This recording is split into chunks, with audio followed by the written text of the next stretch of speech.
Sitazami singakanani yobegezela.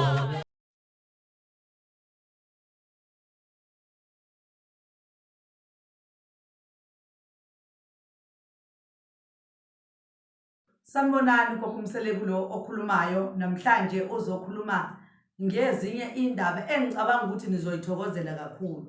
Namhlanje ngineyindaba engizokhuluma ngazo engihleze ngizwa abantu bengitshela zibahlupha kakhulu ngohlobo lwesimanga, behlushwa amaphupho ukuthi kufanele bahambe baye emanzini. Sebaningi kakhulu abantu abahlale bengibikela leyo nto bethi hayi gogo ngiphuphe ngisemanzini, ngiphuphe ngiyiswe emanzini.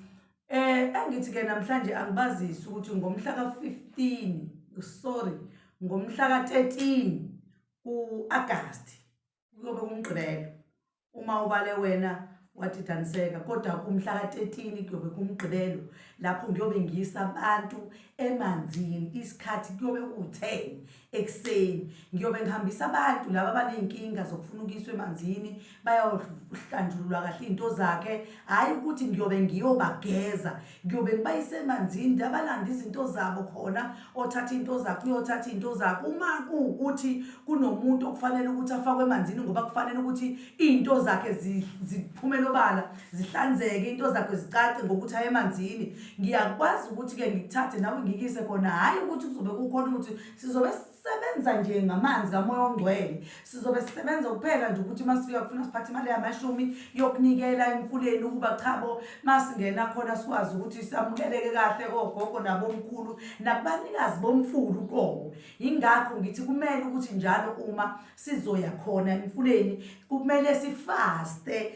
asidli ngalolo suku esuka ngalo emfuleni. Abantu abafuna kubayisa umuntu akadli ngoba nami angikwazi ukukufaka ngoba umane unginyanyise nje ngizwe senginyanya mangabe kuwukuthi wena udlile noma mhlawumbe uke waya ocansini. Umuntu akayi ocansini ezoya emanzini, umuntu akadli uma ezoya emanzini ngoba kusuke kufuneka sithole ipower ngalesikhathi sisemanzini. Noma ngabe ngiyakhuleka kube nepower noma ngikufaka emanzini lapho ukuze sikwazi ukudeduka izinto wena kufanele nawe uzile. Nami ngithi ngizilile ngisuke mina ngizile nje ngizilise wena ngoba ngizohambisa wena usuyadla mina ngizilile. Kufana nokuthi nami lento ebengiyenza ayikho uqobo ngoba wena ngihambisa wena ngiyocelisa wena suyadla wena. Engisholo ukuthi abantu abadinga lokho kumele bangifonele basho ukuthi chabo siyadinga gogo ukuthi usisemanzini. Ngase kube mhlambe uzobe ukhona yini umnikelo noma ukho uthini umnikelo bese ngiyakutshela usungifonele ukuthi umnikelo ukuthi ngizobe ngisemanzini nje kuzobe kuyini into enjani kangakanani. Uzophatha nje imali eyamashumi yokunikela kogogo bakho nabaphathi bomfula, abanikazi bomfula ekufanele suke sinikele kubona sicele zonke izinto esisuke sizenza ngoba sisuke siyonxusela ukuthi iy'nto zethu zibe seziyaphakama. Nalezo zinto zethu okusuke kufanele zivuleke ey'suke y'valekile ngoba kudingeka ukuthi siyongena lapha bese sihlanzeka qede bese siphuma nezinto zethu seziklini, siphume sekwenzeka izimangaliso mase sikade sibuya khona.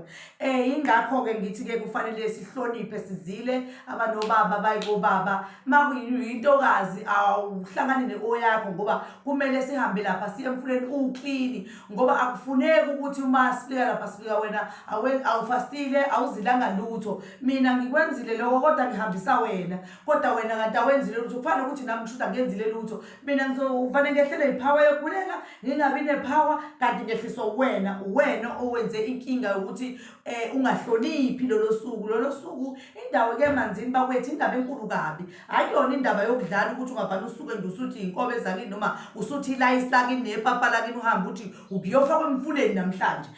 Akuhambi kanjalo. Uyakucabangela ukuthi cha ingakho nami ngimemezela kusekude nje ukuthi ukuze ucabanga ukuthi okay ngosuku othile angidli, ngosuku othile ungezi kumina uma ngivakasheli ngizobe ngifastile ngoba ngifuna ukuthi ngiye emanzini ngoba ufuna ukuthi uyolanda lezi zinto zakho ezihleli lapha emanzini ey'bangobokhulu bakho nogogo bakho ney'ngilozi uqobo zasemanzini ekufanele ngabe ziyekudedelela izinto zakho. Azidedelekile ngoba kusafanele uhambe uyodlula khona kuqala zibe seziyavuleka izinto zakho. Engisholo ukuthi-ke mhla ka-13 ku-Agasti yiwo lowo engizobe ngawo ngisemfuleni ngifaka labantu abaney'nkinga zokufuna ukuyiswa emanzini.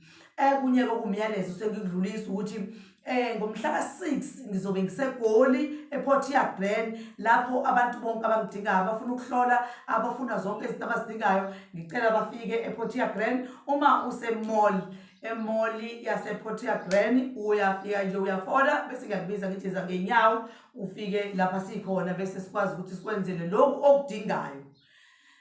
Ngiyacela ukuthi ke niphume nize impela kakhulu, nize nasemanzini naseGoli nifike ukuze nithole izinto enizidingayo ngoba nje sengibuye ngayo zonke insuku ngibambeke ngoba sengibhizi bami kuyanyukela sekuthanda ukubakhulu kakhulu ingakho sekudlula nenyanga nje ngayi. Kodwa ke ngiyacela ukuthi abantu abakhona abakudingayo basho ukuthi badingani ukuze ngibaphathele. Bakhiphe futhi nemali ingathwali imithwalo mahhala ngoba umuntu udine ethi mphatheni into ethile uyagcina akasafiki wena uphethe umthwalo womuntu ugcwele imoto isindwa mali isindwa umuntu wakho wena awusezi.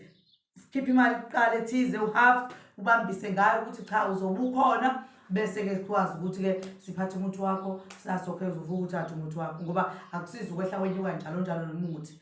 Ngiyacela ukuthi ke nilalele ningilandele ku YouTube, ku Facebook, ku TikTok, ngiyatholakala njalo konke lapho. Uma nje ungena khona ufica leyo clip uzokwazi ukuthi okay uzongena ku YouTube lapho uzongithola khona ngikhuluma zonke lezi ndaba zami ngikhuluma namanye amavideo ozowabona nawo abalulekile uzowathola khona. Ngiyacela ukuthi abantu bakulandele kwikhasi lami ugogo Mseleku lo okhulumayo. Inamba yocingo iyatholakala njalo enzansi. Uma ungene nje kwikhasi lami inamba yocingo usuzoyithola lo uzokwazi ukungifonela kuyona. Iya WhatsApp futhi lo namba noma ngabe awukakaphendule ungabe give up uthi ngeke uphendule. Alipheli ilanga ungazabe uzuphendula. Uyaphendula nje uphendule kube kuhle futhi yonke into yakho ikwazi ukuphumelela okade uyifisa ukwazi uthola into ufuna ukizwa ukuthi ubufuna ukuzwana. Ngiyacela ukuthi ugogo Mseleku nimlandele njalo kumakhasini akhe. Iyabonga ugogo Mseleku namhlanje ucela ukuthi nilalele zonke izinto zakhe azikhulumayo. Sokoza amakhosi amakhulu. Siyabonga.